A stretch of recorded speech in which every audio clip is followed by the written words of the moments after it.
Água é realmente um tema fundamental e eu queria rapidamente falar sobre segurança hídrica, que é uma coisa muito importante não só para a produção dos alimentos, mas também para as pessoas, né? Nós temos que ver que a água conecta vários setores, a sociedade, a economia, a ecologia, né? Nós temos a saúde e os assentamentos humanos. Até 2050, vamos ter 70% das pessoas vivendo nas cidades. No Brasil, já são 85% das pessoas morando nas cidades. Hoje, temos 2 bilhões sem acesso à água potável no mundo e ao saneamento básico. Uma situação realmente difícil. Na agricultura, que é uma área que interessa a todos aqui nessa sala, né? A agricultura demanda aumentada em 70% até 2050.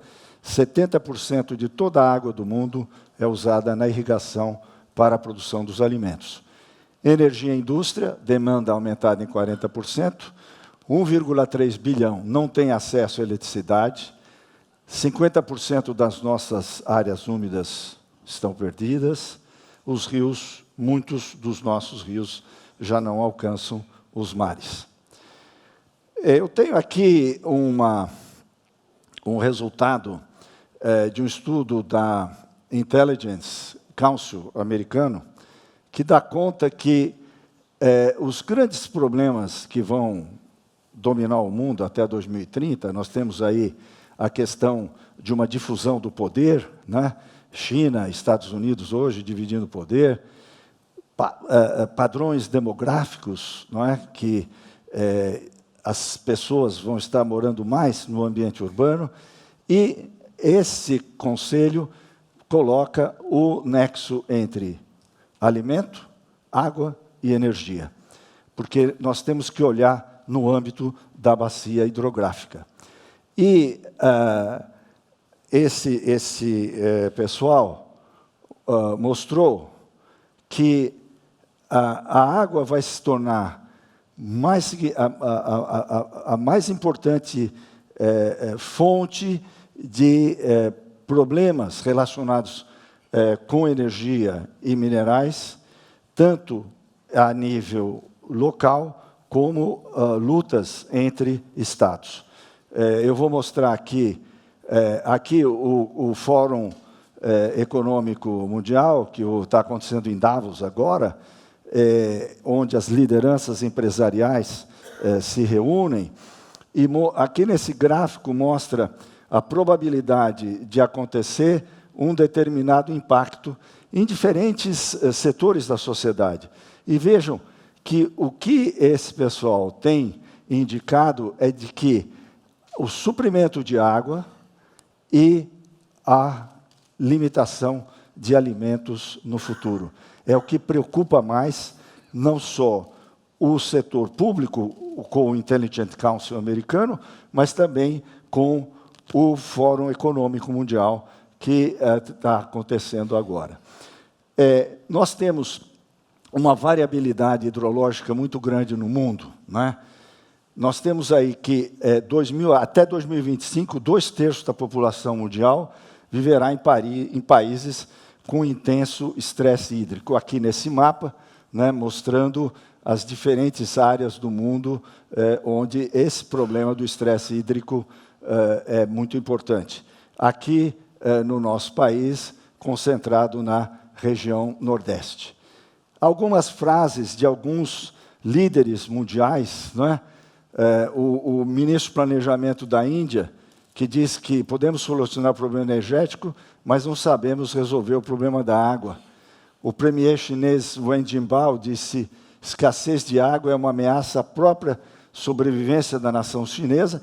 E Sadat, presidente do Egito, disse que o único assunto que poderia levar o Egito à guerra, de novo, é a água.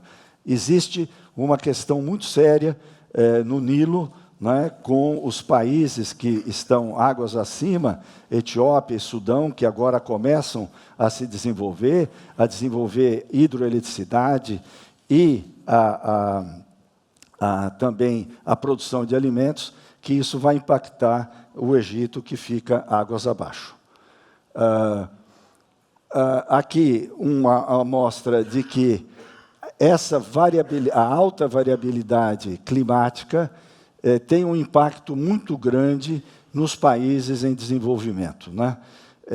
Os países mais desenvolvidos, nós temos que o impacto, por exemplo, das cheias chega a 4% do PIB, enquanto que nos países menos desenvolvidos esse número está em torno de 15%. E isso por quê? Porque, olhando esse gráfico aqui, por exemplo, acho que é do Zimbábue, você tem aqui a variação de chuva e o produto interno bruto.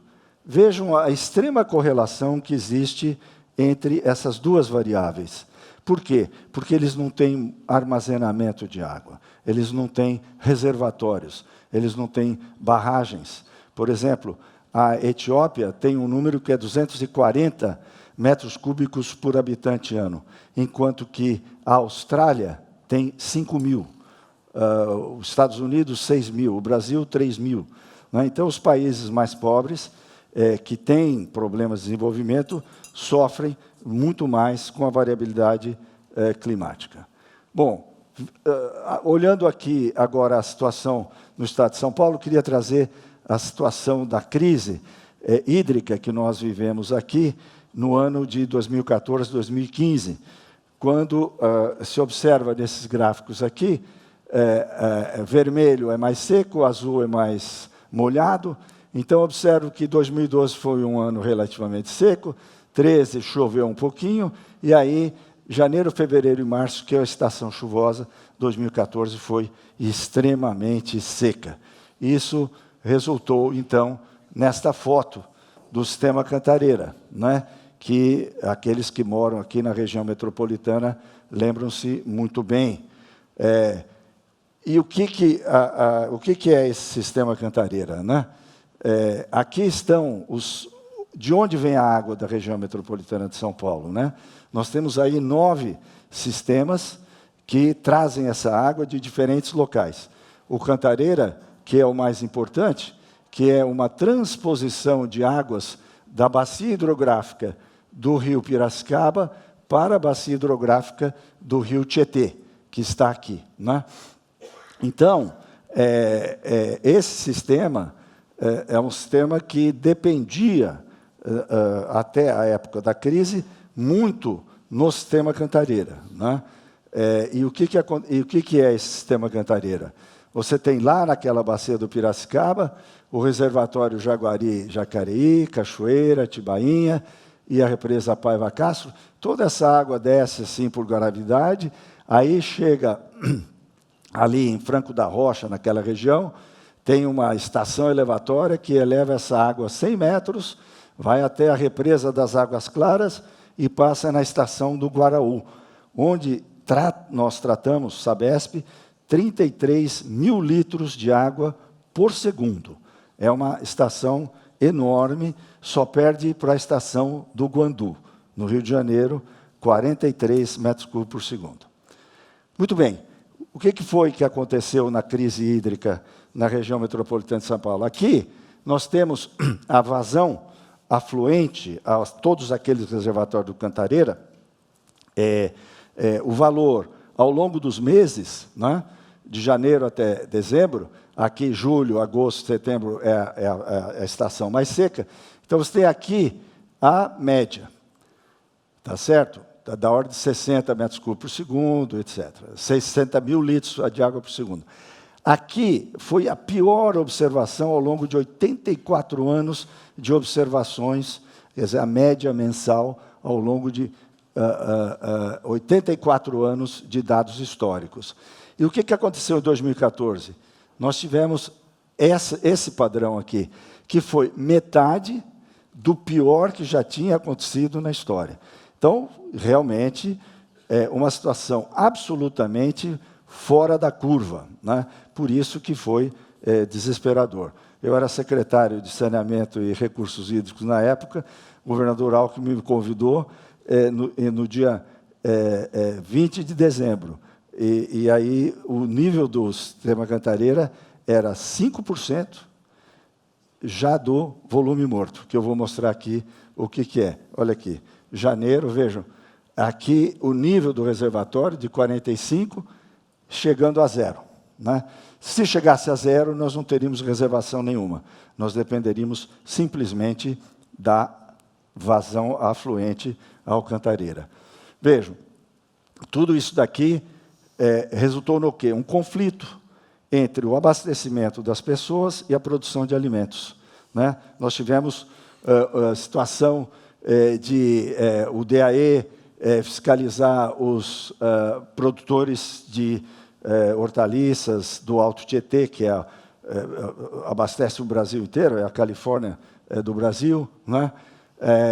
Bombas de água sem licença iam ser lacradas, ou seja, um grande problema para a produção de alimentos, também na grande crise hídrica, né?